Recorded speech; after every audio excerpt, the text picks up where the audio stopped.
Hello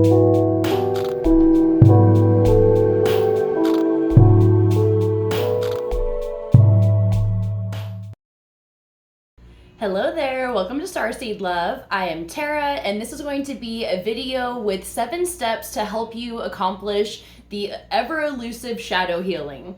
So this is a topic that you've probably heard a lot about in the spiritual community, but I find that often people just talk about it, but they don't really give you good steps on how to do it or what it actually is. So that's what we're going to cover. Basically, shadow healing is diving into the deepest parts of yourself, your past wounds, your past traumas, usually stemming back to your early childhood or just young ages, back in the day where you experienced negative emotions for the first time. And whenever something happens back in the day, it basically creates a pattern in your head because when you're a child, you lack the ability to actually process what those emotions feel like. And oftentimes, especially like our generation, millennials, and, especially the baby boomers, it wasn't really taught by our parents how to do a solid processing of emotions. And that's not a knock on anybody. It's just the way that we were taught. Consciousness has changed and our ways are evolving with how we raise children, and just emotional intelligence is rising. So, even if you had really great parents, it's likely that you still have patterns that were created when you were a child that are still contributing to this day. So let's just dive right into it. Basically, the thing with shadow healing is that we often avoid it. I even avoided making this video because I was like, I don't even know where to start. Like, there's so much that goes into it. And that's often how it feels when you try to step into the world of shadow healing, especially if you had a very traumatic childhood and you're like, I don't know where the fuck to even start. I don't want to go dive into those memories. I don't want to think about it. I don't want to relive it. And so we put it off. But one thing I will tell you first and foremost is that every time you do the shadow work, I guarantee you will feel so much better after. And at the end of it, you're going to be like, man, I don't know why I was putting that off for so long, because this was so healing and I learned so much about myself and I feel a weight has been lifted. So shadow healing is never a one and done type thing. It's something that takes time, especially the greater the trauma, the more time it's going to take. But don't let that deter you, because every time you do something in the realm of shadow healing, you're letting go of one more layer that brings you closer to the bottom. And all issues have the potential to be healed completely. So just know that each time you put in the effort, it's going to get easier the next time you face that issue. And when you have previous traumas, they tend to manifest in your life over and over again, whether it's attracting the same types of partners. And it's basically your body's way, your subconscious mind's way of reliving that same trauma from the first time it happened in an effort to find closure. And it's this loop that when it's not looked at, it's just continuing. So, basically, if you're feeling like there's a lot of shadow healing that you need to do, I always say to just start either with the first thing that comes to mind that's like, yep, that's a big issue that I have. Just start with one thing. You don't have to open the box to the past and, all this darkness comes flooding out. Like, it doesn't have to be like that. Also, so if you have one thing that you want to focus on, select that. Or if you're, just kind of in the flow of life, the universe has a way of presenting you with things that are ready to be healed. So let's say you're in a relationship or something happens that you get triggered, and this is outside of the realm of just like, yeah, this person was a fucking asshole and it rightfully so pissed you off. It's more than that. It's when something happens that causes a deep reaction in you and you're like, I don't know why I responded like that. You calm down a little bit later and you're like, okay, I'm sorry, you're apologizing, you're like, I don't know what got into me. These are the types of things you want to focus on. So when something like this happens, this is step 1 of your shadow healing. So whenever you feel a trigger, or if you select the memory or the issue that you want to be focusing on, that's step 1. So if it's a trigger, you're basically going to have to sit down and just ask yourself why a bunch of times. Why did that upset me? And initially, just allow yourself. You can even write it down. You can do a voice recording where you speak these things out loud, because it really does help rather than just thinking it in your head. You tend to connect some dots and process things a little bit better when you're actually verbalizing it out loud. So just say, okay, why did that make me so upset? The first answers are probably going to be not the actual cause, but allow yourself to say them. So if someone upsets you, I'm trying to think of an example. If we're talking about like abandonment as a trigger or as an issue that you're focusing on, and you're in a partnership and someone, your partner does something that initiates that feeling and that fear, even subconsciously, of, oh my God, they're about to walk away, they're about to leave me, I have to reach out and do something, I have to react to prevent this from happening. And so take that trigger and just keep asking yourself why. And like I said, at first it's going to be like, okay, well, it just upset me because I feel like I deserved this out of this, blah, blah, blah, blah, blah. Keep going. Keep asking yourself, because anger is going to be the first emotions that come up. Underneath the anger is going to be sadness, and that's closer to the actual issue. So once you have that trigger, allow yourself to sit in that feeling. Don't try to push it away. Oftentimes you can do this in the moment if you have some time to like sit down and, I would separate yourself from like the person that bothered you or that triggered you so that you can work through this for a little bit. But, basically you want to sit in that emotion, sit in the anger, sit in the sadness, the jealousy, whatever it is. And then the third step is going to be thinking back to, what is the first time I ever felt that feeling of this person is leaving me, or somebody may have passed away at a young age, somebody close to you, you could have had a falling out, somebody could have betrayed you and you lost a friendship, whatever the situation is. See, and just, like I said, write this stuff down, say it out loud. What's the first time that happened to you? And just allow yourself to go back into that time.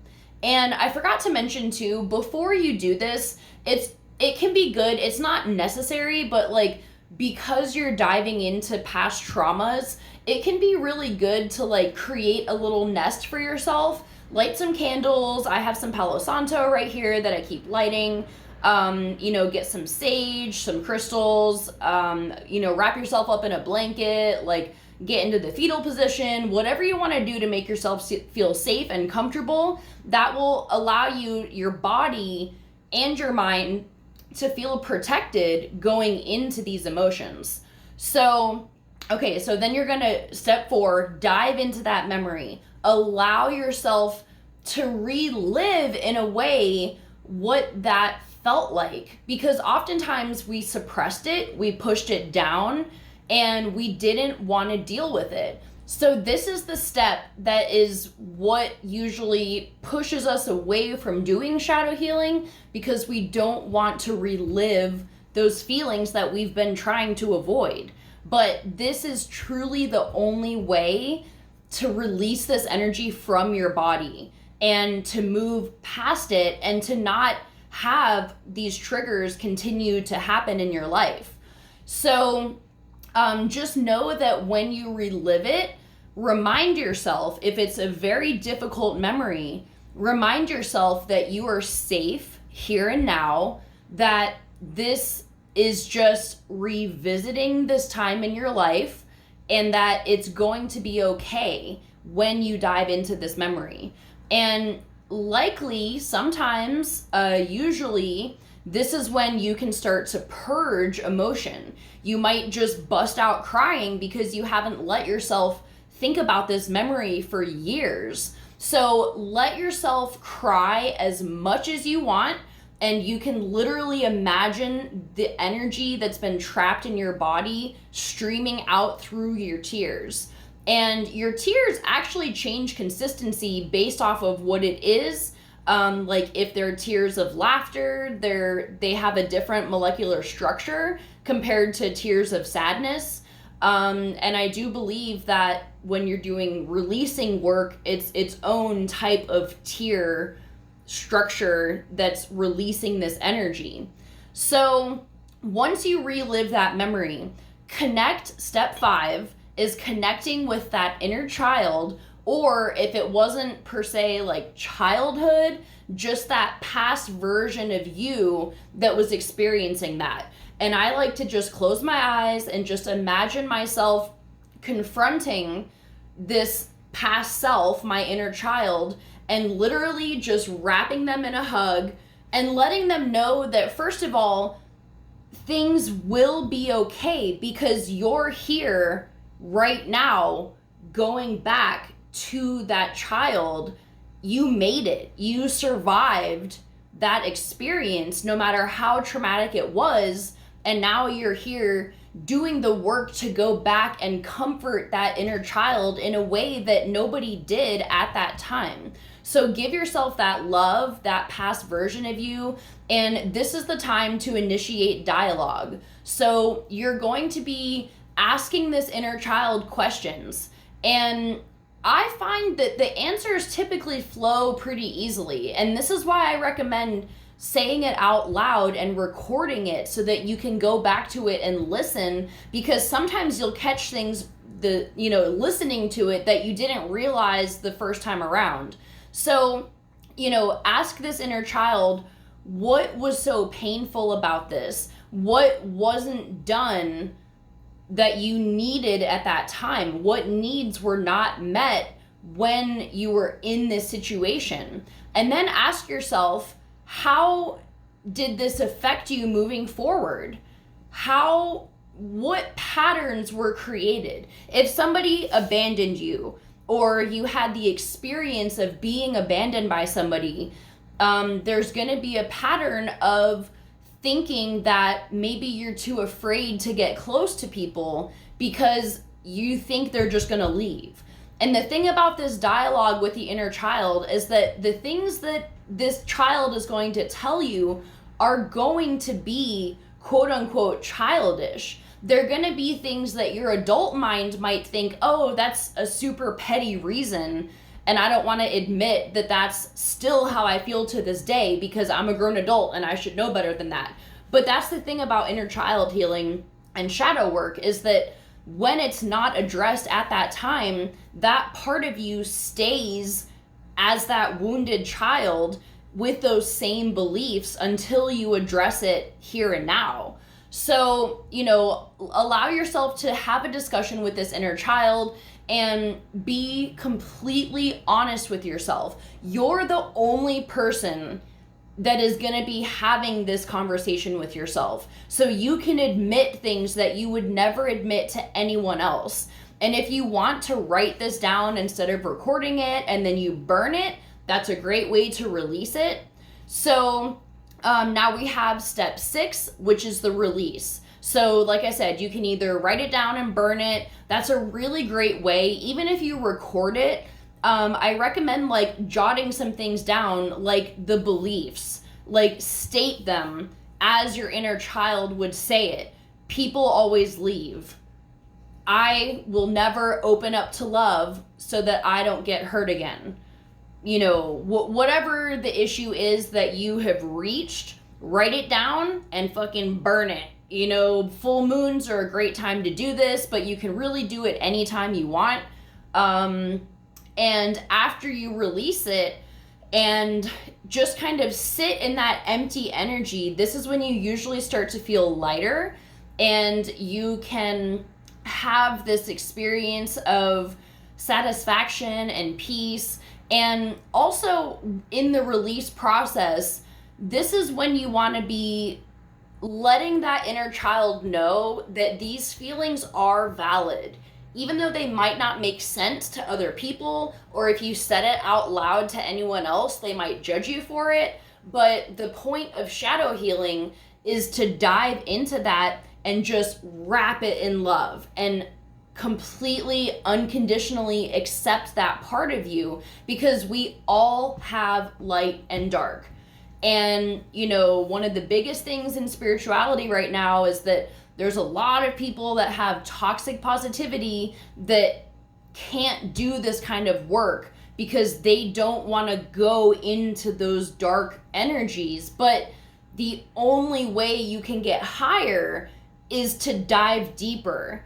It's just like the lotus, it digs its roots into the mud and then it blossoms up. Or just like a tree, the sturdier the tree, the deeper and the stronger the roots. So it's going deep into yourself that allows you to then grow and blossom into the amazing being that you are. And that amazing being includes all of your wounds, because you would not be where you were at now if it weren't for those wounds. So just remind yourself of that. And these are the kinds of things that you will have to keep reminding yourself on a daily basis if you're really going hard in that work, or, whenever a trigger comes up that reminds you of this issue, remind yourself of that. And you can call on the angels if you want. When you're releasing, you can call on Archangel Michael, have him cut the cords that are attaching this pain to you, or dissolving the blockages of wherever you're holding that energy. And you can also call on the violet flame of transmutation to come in and just burn away that energy, transmuting it into energy that is beneficial for you at this time. This is step 7, which is rewiring your brain. So after you've released everything, or at least what you're ready to release in that moment, and you've burned the beliefs that no longer exist, now you can rewire your brain. So when you're rewiring, you have this nice empty vessel that you've released all the shit you want to release right now. And then you say, okay, I am willing and wanting to open myself up to love, because I know the benefits and the amazing feelings that has to offer. And just replace whatever beliefs you let go of, directly replace it with an affirmation that's the contrary to what you used to believe, to what you want to be implementing into your mind. And the thing with rewiring your brain, and this is like a literal process, it physically happens in your brain, where the neural pathways that, when you feel this emotion, the energy gets diverted to this part of your brain that makes you think fear, fear, fear. So you can literally forge new pathways by consciously directing your thoughts to a different mindset.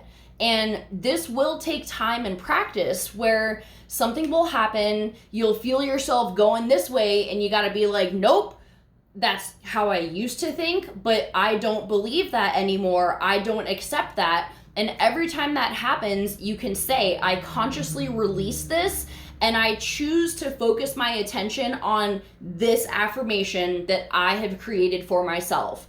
And after time, your brain will literally start to automatically go the new route instead of the old destructive route. So in a nutshell, that's pretty much all you got to do for shadow healing. It's, it's sometimes difficult to allow yourself to get to that point. And oftentimes what I personally experience is I'll have a trigger and I'll be like, okay, yep, gotta focus on that. And then I just don't. And then, you know, it'll happen again. And I'm like, okay, you know, gotta fucking do it this time. And try your best when you have a trigger or you're feeling ready to release something, do it as soon as you can. Like, set a timeline where you're like, at some point in the next 3 days, I'm gonna sit down and I'm gonna do this.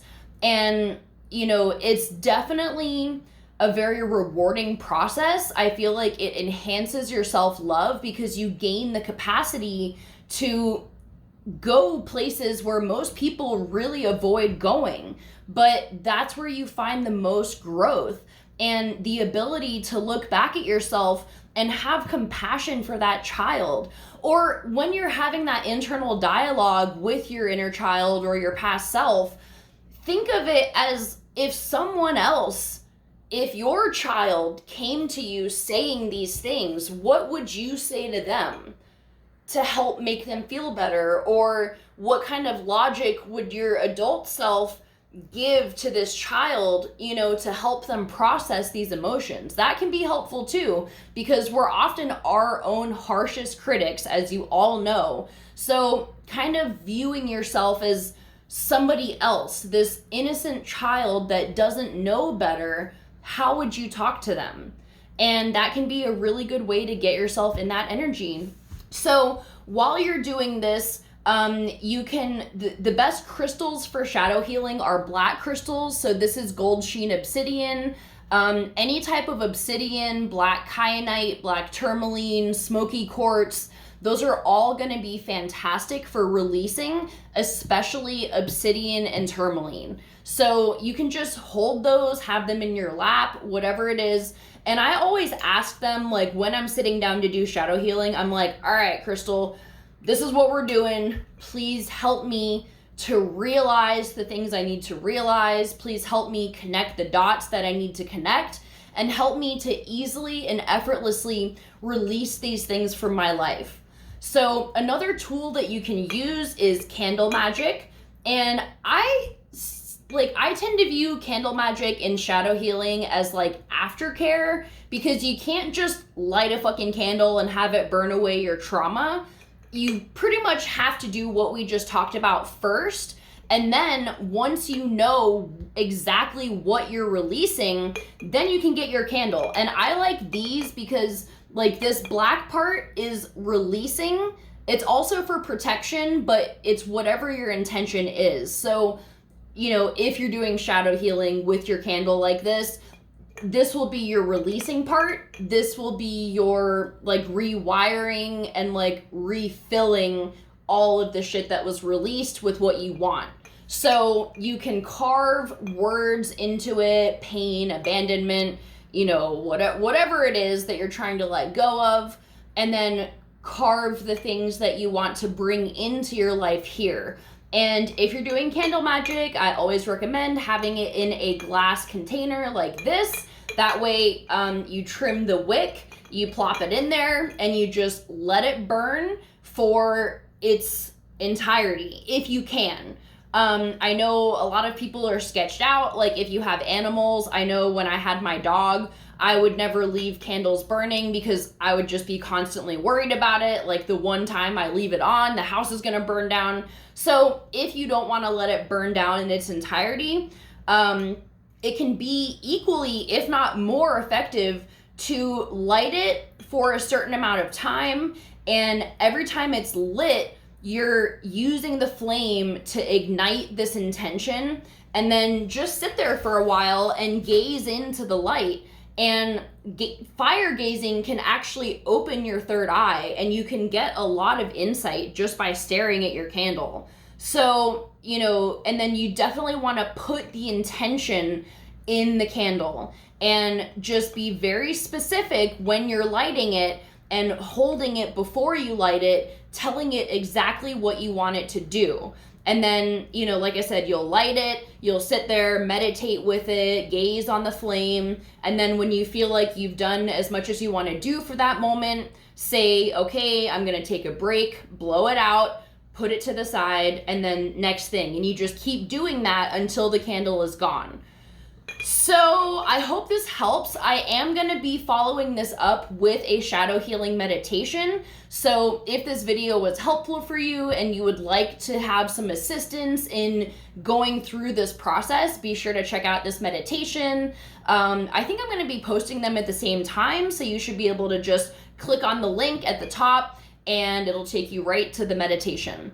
So I hope this helps. I love you guys so much. You have what it takes to do this, and it's only gonna help your evolution by diving into your depths. So have a great day, and I'll see you for our next video. Bye.